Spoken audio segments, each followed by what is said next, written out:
Ini isinya oli semua ya. Jadi olinya itu pasti ikut terbakar seperti ini. Nah, olinya parah ya. Nih, oli masuk ke ruang bakar semua. Dan olinya itu menggenang-menggenang begini nih. Tuh. Keren ya. Oli ini menggenang-menggenang, Le. So bergenang-genang olinya tuh. Lihat ya. Wadadido. Ini bekasnya digilas. Kemudian digerinda-gerinda dikit-dikit nih. Hancur. Dua tuh.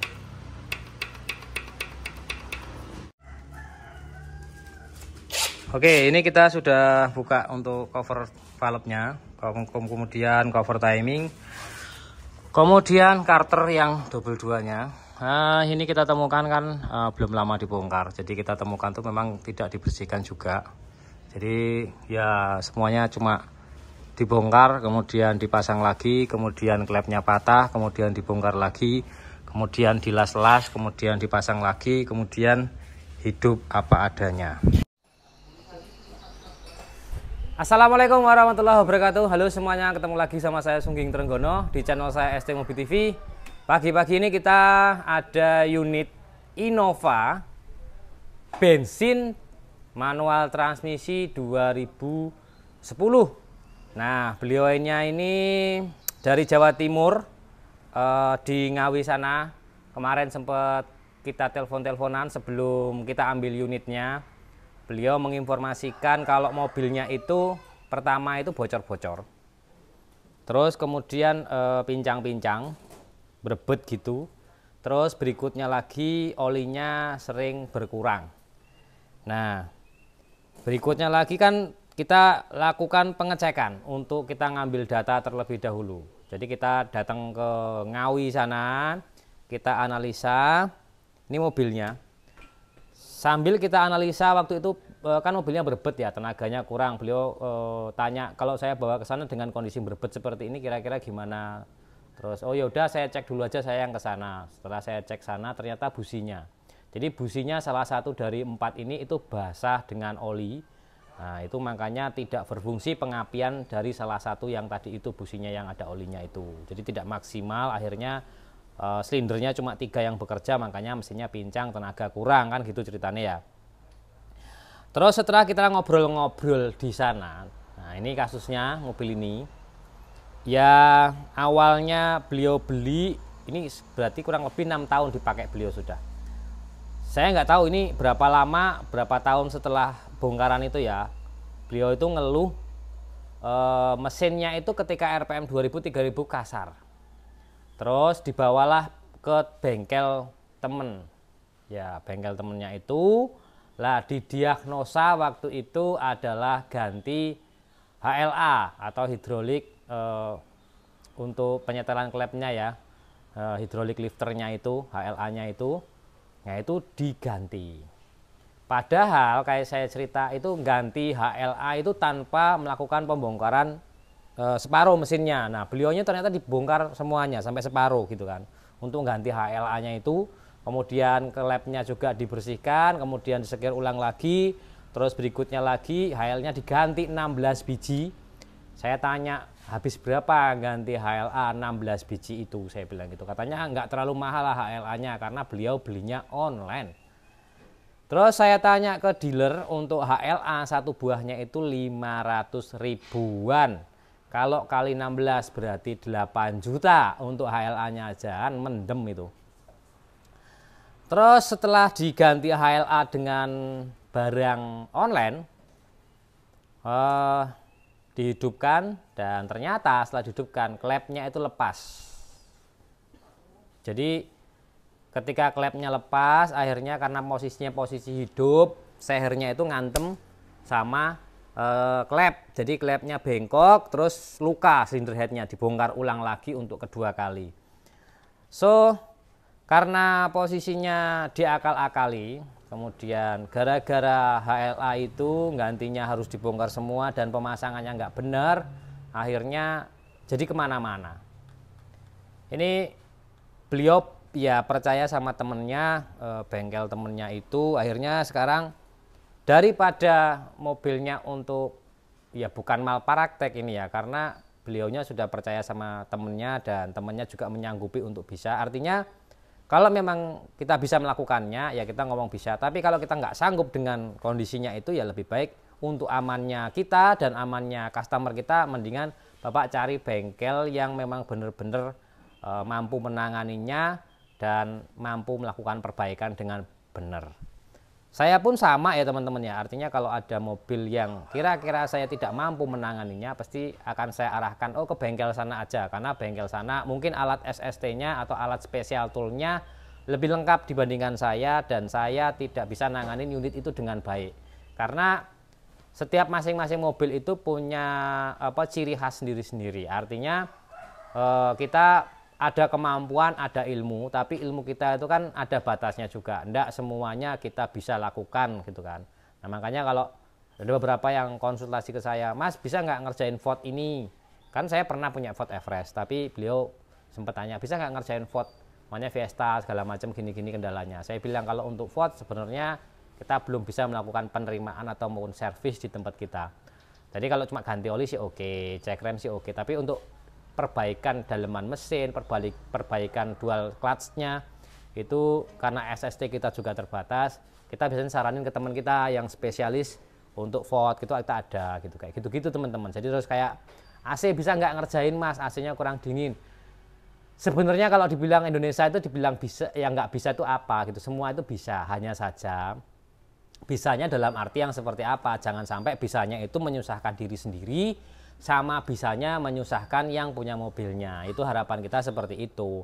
Jadi yaitu untuk perhatiannya teman-teman semua. Jadi kalau kita mau masukin unit ataupun kita menerima unit, yang memasukkan unit itu juga harus tahu kondisi bengkel yang dimasukin seperti apa, mampu atau tidak, buat percobaan atau enggak. Karena kalau yang seperti ini jatuhnya kan mobilnya itu untuk ini belajar gitu kan, belajar bongkar masang dengan cara dia gitu kan. Ternyata kan kalau gagal ya resikonya adalah kehilangan uang, barang mobilnya jadi nggak bener segala macamnya seperti itu.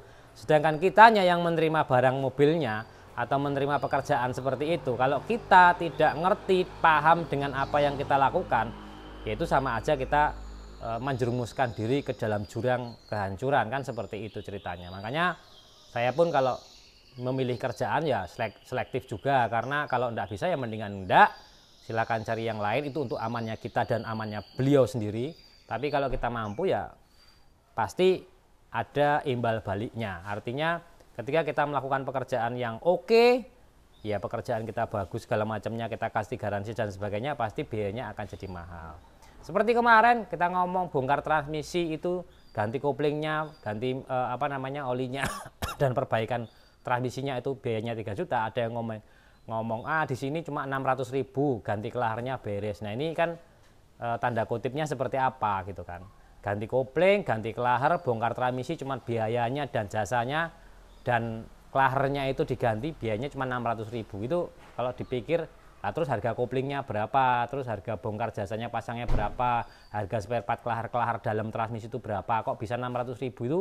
Kalau menurut saya untuk beli spare partnya aja 600.000 itu nggak dapat gitu kan. Itu kan yang komen kemarin yang ada sennya 1.000, saya bilang estimasi perbaikan kopling, ganti koplingnya, kemudian bongkar transmisinya, bongkar berak gitu loh, maksud saya dibongkar transmisinya, bukan cuma diturunkan ganti kopling, itu enggak. Itu saya bilang estimasi 3 juta, karena namanya juga estimasi. Nanti kalau kita estimasi 600.000, orangnya yaudah Mas perbaiki sekarang, ternyata setelah dislodorin notanya habisnya 4 juta ya kan, nangis kayak gitu kan gitu. Makanya yang logika aja, masuk logika.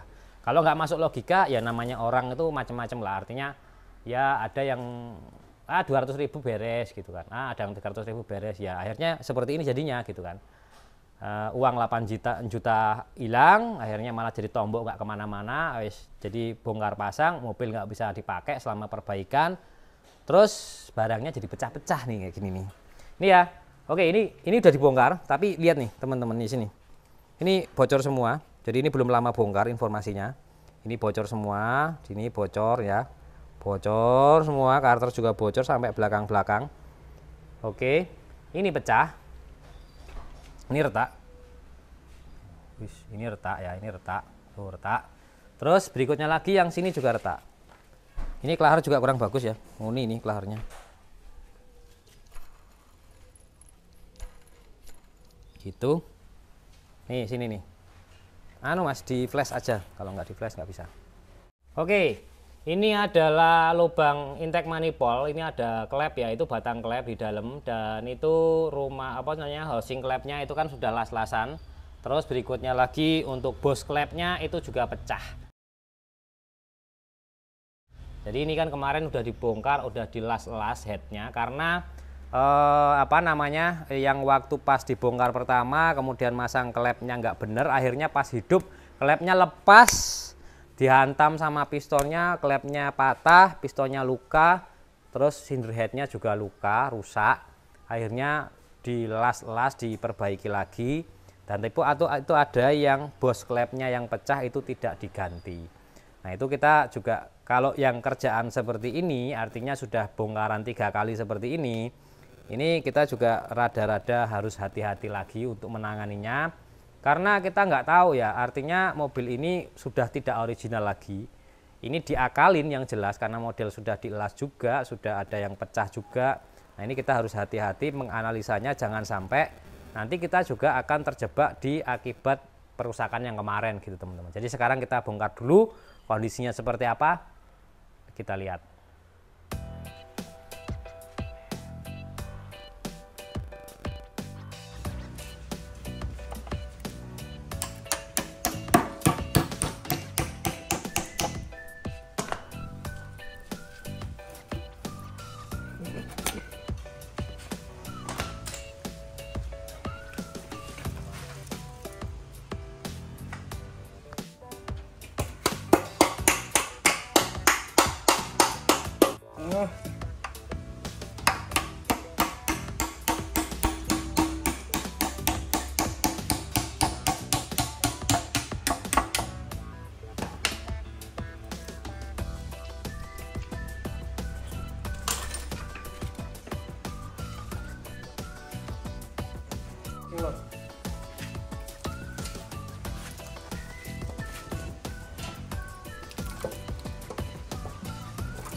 Keraknya bersih dah.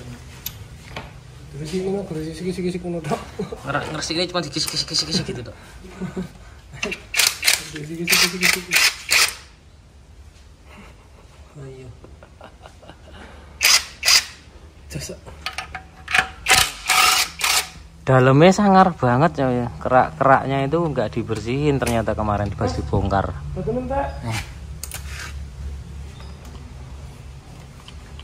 Ini bekas dibersihin cuma dikisik-kisik aja.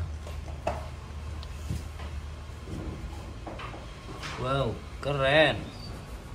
Amazing.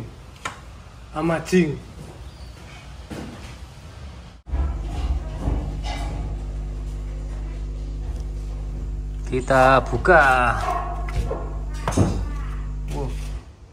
Sensornya kotorannya kayak ngono ya. Terus dilapisi ini. Guys. Bocor. Nih.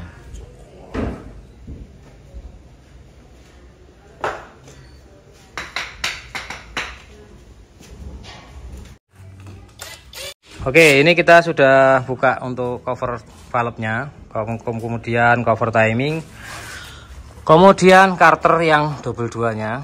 Nah, ini kita temukan kan belum lama dibongkar, jadi kita temukan tuh memang tidak dibersihkan juga. Jadi ya semuanya cuma dibongkar, kemudian dipasang lagi, kemudian klepnya patah, kemudian dibongkar lagi, kemudian dilas-las, kemudian dipasang lagi, kemudian hidup apa adanya. Nah, kalau udah seperti ini yo pusing juga ini ya. Ini nggak ada yang dibersihin sama sekali nih. Ya, nggak ada yang dibersihkan sama sekali. Dalamnya juga kondisinya banyak keraknya. Jadi cuma bongkar dan pasang, pasang dan hancur, kemudian dilas-las, kemudian pasang lagi, kemudian terima nasib. Kondisinya begini. Oke, kita lanjut bongkar-bongkarin, nanti kita lihat cylinder headnya ini dilas-lasnya seperti apa. Wes ajur. Oke, ini camshaftnya atau noken asnya sudah kita buka. Kemudian kita juga sudah buka ini HLA-nya nih ya. Nih HLA-nya. Kita lepasin satu-satu nanti. Tuh licin, Lek. Nah, ini ya. Ini HLA-nya seperti ini. Ini kalau ori harganya 500.000. Kalau online ya tergantung toko dan tergantung kejujurannya aja ini. Jadi ini kalau 16 biji, karena totalnya pasti kan jumlahnya 16 biji nih. Jadi 8 juta untuk HLA ini. Wis lumayan ini. Jos nano kayak. Wis. Diganti Mas, jangan yang itu maksudnya, plastiknya beda lagi. Ini jadi diplastikin disendiri-sendirikan biar tidak tertukar dan tidak hilang. Nah, gitu. Kita lepas-lepasin dulu. Oke, kita sudah lepasin baut-bautnya, kemudian lepas HL-nya, kita buka cylinder head-nya, rusak cylinder head-nya seperti apa, dan kita juga lihat klepnya, kita lihat pistonnya itu hancur atau tidak. Kalau kemarin kena klep, ya luka, biasanya kan seperti itu. Yuk Mas, angkat Mas. Mas, pedus ya Mas, dari mana sih Mas? Kan nggak kotos-kotos olinya. Ya, dalemannya. Yui. Tuh 2, 3. Oh. Ini ya. Wah, bekasnya pistonnya kayak gini nih. Tuh. Walian wae Mas Pi. Ini pistonnya terluka-luka. Kalau dindingnya ini ya ini ada luka-luka dikit lah. Ya, kita nanti oversize. Ini sih masih standar lah ini, standar. Kita oversize ya. Coba lihat balik, dibalik lihat. Ada nomor 1. Ini ya. Ini klepnya nih. Puteran kayak gitu Lek. Ini dilas bekasnya ya. Oli semua nih masuk dalam. Ya apa ge? Ini digerinda-gerinda ini. Ini nandain klep pakai gerinda ya. Klepnya digerinda-gerinda nomor 3 ngono ya. Lah koclok. Ini digerinda nomor 2. Coba pengen coba. Dibersihin coba lihat, ini digerinda nomor 1. Ini nandainnya piye iki? Yang ini Mas. Ini kan nomor 3 nih, tuh. Jadi nandain klep itu pakai gerinda, digerinda pinggir klepnya. Wah, sangar ini bengkelnya. Iya gitu ya. So digerinda gitu, klepnya gerinda-gerinda nih nanda nih. Enggak, nomor 4 enggak ada tandanya, dia yang ditandain nomor 1, nomor 2, 3. Pakai gerinda nandainnya. Ya digerinda nih, kasih itu. Ini digerinda 3 kali itu, berarti tandanya nomor 3 ya. Ini klepnya digerinda. Tuh, aduh. Nih, klepnya digerinda. Nih, klepnya digerindain. Kocak nih. Tuh, digerinda nomor 2. Ini digerinda nomor 1. Wih, mantap.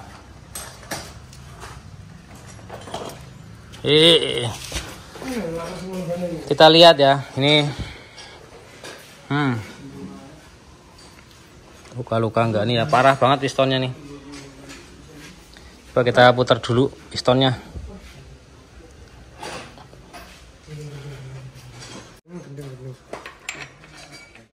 Ini isinya oli semua ya, jadi olinya itu pasti ikut terbakar seperti ini. Nah, olinya parah ya. Nih, oli masuk ke ruang bakar semua. Dan olinya itu menggenang begini nih. Tuh. Keren ya. Oli ini menggenang, Lek. So bergenang-genang olinya tuh. Lihat ya. Wadadido. Ini bekasnya digilas. Kemudian digerinda-gerinda dikit-dikit nih. Hancur. 2 tuh.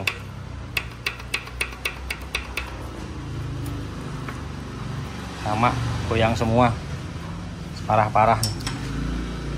Up. Olinya bergenang-genang tuh. Itu karena ada olinya ya, jadi suaranya nggak itu. Nomor 1 tadi parah banget. Nah,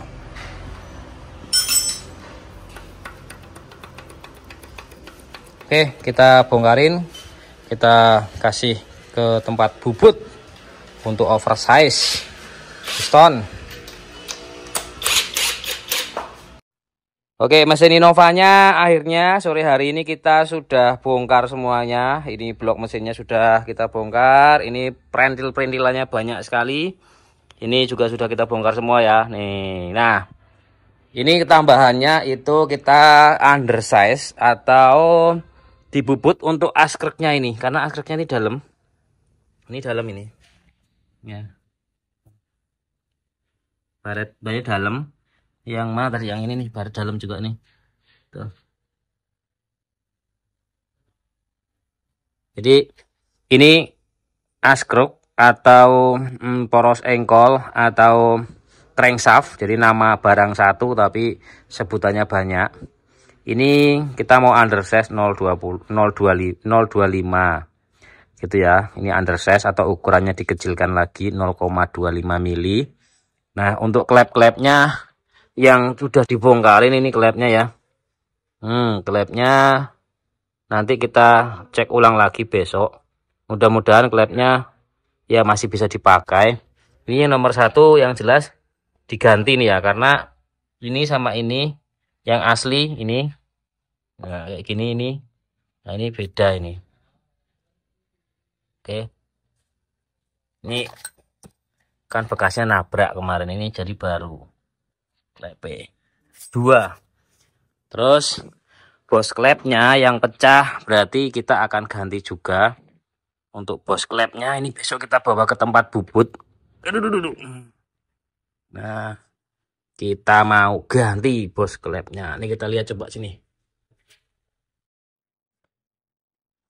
Ini ya, kita lihat bos klepnya berapa yang pecah. Nah, ini posisinya ini kan udah ganti sebenarnya. Untuk dudukan klepnya ini udah gantian. Ini juga sudah ganti. Oh, yang ini yang satu yang diganti yang ini. Ini juga ganti. Ini juga ganti. Jadi ini diganti, ini diganti, ini diganti. Nah, yang ini dilas ini ya. Nih. Ini dilas juga. Lah yang pecah ini yang jeber nih. Ini yang pecah ini bosnya 1. Ya, pecah nih ya. Tuh.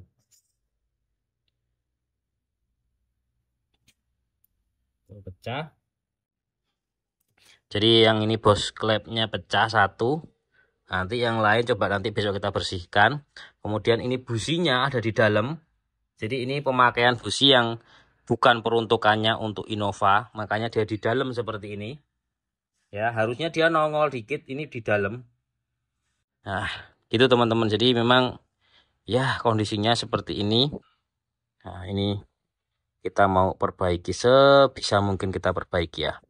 Karena gimana pun juga ya ini sayang banget ya, gara-gara mau perbaikan biar kondisinya bener malah jadi banyak yang rusak seperti ini.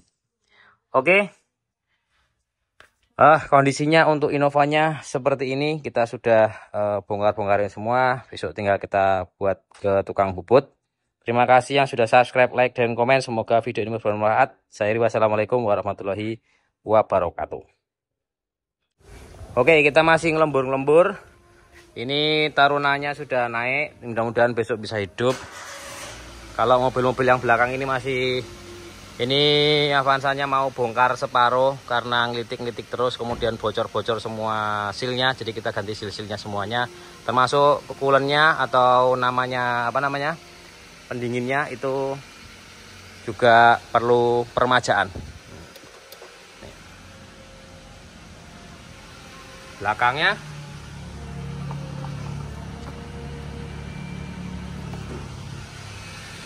gitu kondisinya.